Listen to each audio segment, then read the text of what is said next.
अस्सलाम वालेकुम दोस्तों, आज की इस रिसोर्ट में जिंदगी से जुड़ी हुई बहुत ही दिलचस्प कहानी सुनेंगे।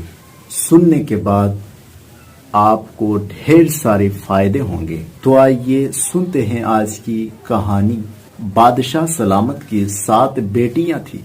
एक दिन बादशाह बहुत खुश होता है और अपने 7 बेटियों को बुलाता है और 7 बेटियों को बुलाकर पूछता है, मैं तुम सबसे एक सवाल पूछूंगा, अगर जवाब अच्छा लगा तो तुम्हारी मनचाहा इनाम भी तुम्हें दूंगा। और सब एक कतार में एक लाइन में खड़ी हो जाओ और तुम सब के सब एक एक करके बताओ कि तुम किसका दिया खाती हो और किसका दिया पहनती हो।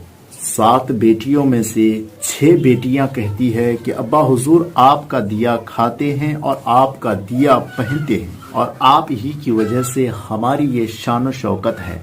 ये सुनकर बादशाह बहुत खुश हुआ और उनका मन चाहा उन्हें इनाम भी दिया। जब उसकी छोटी बेटी से पूछा गया तो उसकी छोटी बेटी ने कहा कि अल्लाह का दिया खाती हूँ और अपनी किस्मत का पहनती हूँ और अब्बा हुजूर ये मेरा नसीब है। बादशाह सुनते ही आग बबूला हो गया। ये सुनते ही बादशाह खफा हो गया और कहने लगा, ए कमबख्त, तूने मेरी ये नाशुक्री की है, तुझे इसकी सजा जरूर मिलेगी। शहजादी ने कहा, जो हुक्म अब्बा हुजूर आपका।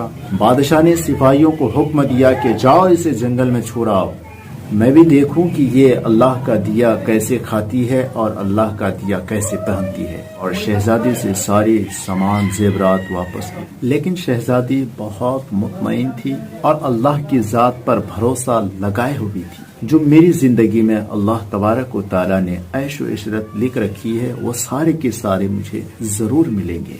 सब सिपाही शहजादी को जंगल में छोड़कर वापस चले गए। शहजादी जंगलों को देखने लगी। चारों तरफ जंगल ही जंगल और दरख्त ही दरख्त। दोपहर से शाम होने वाली थी। शहजादी ने सोचा, क्यों न कुछ लकड़ियां जमा कर लूं और रात को आग जला लूं, फिर कोई जंगली जानवर पास नहीं आएगा और इसी तरह से मेरी रात भी गुजर जाएगी। शहजादी जंगल में लकड़ियां ढूंढने चल पड़ी। बाहर एक बकरी बंधी हुई थी और अंदर से खांसने की आवाजें आ रही थी। पहले तो शहजादी बहुत हैरान हुई कि इतने वीरान जगह पर झोपड़ी के अंदर जब शहजादी दाखिल होती है तो एक चारपाई पर लेटा हुआ बूढ़ा ज़ईफ खांस रहा है और खांसते खांसते पानी पानी बोलता है, पानी पानी पुकारता है। शहजादी इधर उधर को देखती है तो एक कोने पर पानी का घड़ा पड़ा हुआ होता है। वो गिलास में पानी भरकर बूढ़े ज़ईफ को पिलाती है और झोपड़ी की साफ सफाई करती है। इतने में वो बूढ़ा पूछता है शहजादी से कि बेटी तुम कौन हो और इतनी बड़ी जंगल में तुम अकेली क्या कर रही हो। फिर शहजादी ये सारी कहानियां बताती है कि वो यहाँ तक कैसे पहुंची। बूढ़ा ज़ईफ उसे झोपड़ी में रुकने को बोलता है और ज़ईफ कहता है कि मैं शहर में काम करता हूँ और फिर सुबह सवेरे मैं शहर चला जाऊंगा तो 8 दिन के बाद घर वापस आऊंगा। यहीं रहो और झोपड़ी में खाने का सामान मौजूद है और नदी पास ही है, तुम जाकर के वहाँ घड़ा भर लिया करो। सुबह को बूढ़ा ज़ईफ शहर को चला जाता। बूढ़ा ज़ईफ के जाने के बाद झोपड़ी की साफ सफाई करती और बकरियों की दूध निकालती।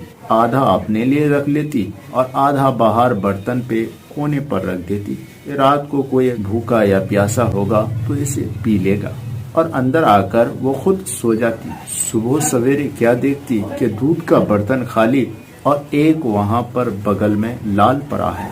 देखने में बहुत ही नायाब और कीमती किस्म का था और पास ही उसे सांप के निशानात भी नजर आते हैं। उसे याद आता है कि उसने बचपन में जो सुना था कि अगर सांप ज्यादा खुश हो जाता है, हद से ज्यादा खुश हो जाता है, तो एक ऐसा लाल उगलता है जो बहुत ही दुनिया में कीमती किस्म का होता है। शहजादी बहुत हैरान होती है और दिल में सोचती है, शायद सांप भूखा था इसलिए वो दूध पी करके जब खुश हुआ तो ये लाल हमें दिया जो सोने जवाहरात से भी ज्यादा कीमती चीज है।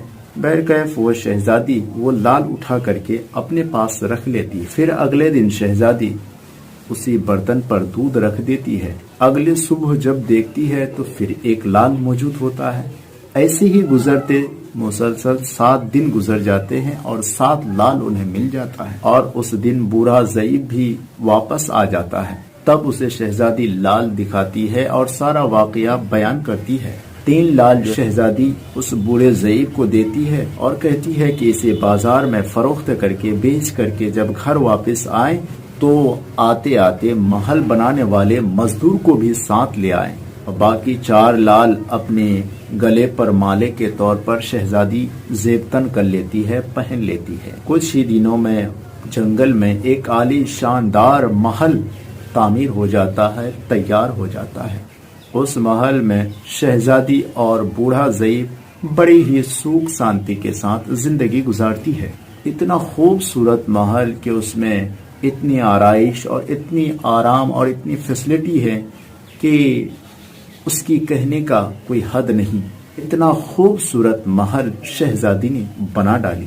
پھر شہزادی جنگل ہی میں لکڑی کی فیکٹری لگا دیتی ہے اور تمام غریب مزدور لوگ اس فیکٹری میں کام بھی کرتے ہیں اور ان کی روزی روٹی بھی چلتی رہتی ہے۔ دیکھتے ہی دیکھتے جنگل شہر نما بن جاتا ہے اور دور دور تک شہزادی یہ دھوم مچا دیتی ہے کہ جو جنگل میں شہزادی رہتی ہے وہ بہت رحم دل والی اور رحم مزاج کی آدمی ہے۔ یہ خبر کسی طرح بادشاہ سلامت سے جا پہنچتی ہے تو بادشاہ کے دل میں اشتیاق ہوتا ہے، دیکھو تو صحیح یہ کون ایسی خاتون ہے جو اتنے رحم دل اور نرم مزاج کی آدمی ہے، اور یہ شہزادی کون سے ملک کی ہے، ذرا میں بھی تو معلوم کروں نا۔ تو بادشاہ سپاہیوں کے ہاتھ یہ پیغام بھیجتا ہے کہ بادشاہ شہزادی سے ملنا چاہتے ہیں۔ شہزادی کے سپاہی شہزادی کو جب بتاتے ہیں، شہزادی بولتی ہے بادشاہ سلامت ہم سے ایک شرط پر مل سکتے ہیں کہ وہ اپنی تمام بیٹیوں کو ساتھ لے کر آئے۔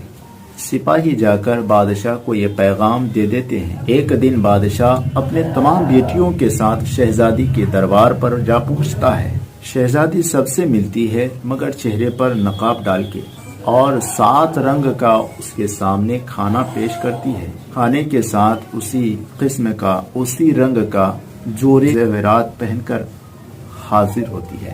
محل کی شان و شوکت اور خوبصورتی اور شہزادی کا انداز بادشاہ اور ان کی تمام شہزادیوں کو حیران کر دیتی ہے۔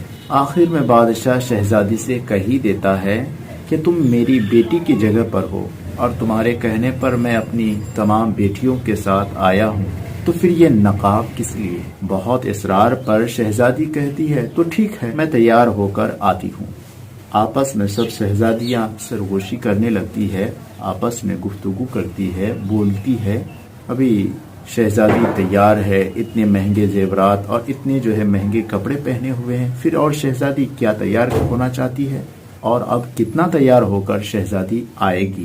اتنے میں کیا دیکھتے ہیں کہ دور سے کوئی خستہ حال کپڑے میں آ رہا ہے، اور غور کرنے پر بادشاہ کو یہ یاد آتا ہے کہ تو وہ میری شہزادی ہے جسے میں جنگل میں چھوڑ آیا تھا، لیکن یہ ابھی تک زندہ ہے۔ ہم سب تو یہ سوچ لیے تھے کہ اسے جو ہے جنگلی جانوروں نے چیر پھاڑ کر کے کھا لیا۔ جب میں نے اس کی خبر لینے کے لیے اپنے سپاہیوں کو جنگل بھیجا تھا تب وہ سپاہی ہمیں کہے کہ وہاں پر کوئی نام و نشان نہیں ہے، تو یہ کیسے ممکن ہے؟ بادشاہ خوشی میں مچل گیا اور جھوم اٹھتا ہے۔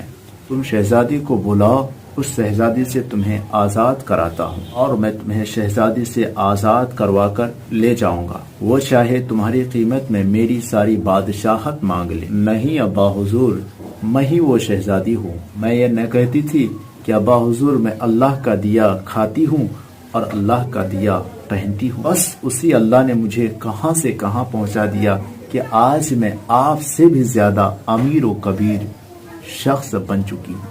پھر وہ شہزادی اپنی سارا ماجرا سناتی ہے کہ وہ اس مقام تک کیسے پہنچی۔ یہ سننے کے بعد تمام کے تمام شہزادیاں رشک کرتی ہے کہ کاش کہ ہم بھی یہی کہے ہوتے کہ اللہ کا دیا کھاتے ہیں اور اللہ کا دیا پہنتے ہیں۔ تو دوستو، ہمیں اس واقعہ سے سبق یہ ملتا ہے کہ اللہ کی ذات پر ہمیشہ یقین رکھنا چاہیے، اور چھوٹی چھوٹی بھلائیاں ہم جو ہے ضرور ہر آدمی کر سکتے ہیں، چاہے امیر ہوں یا غریب ہوں۔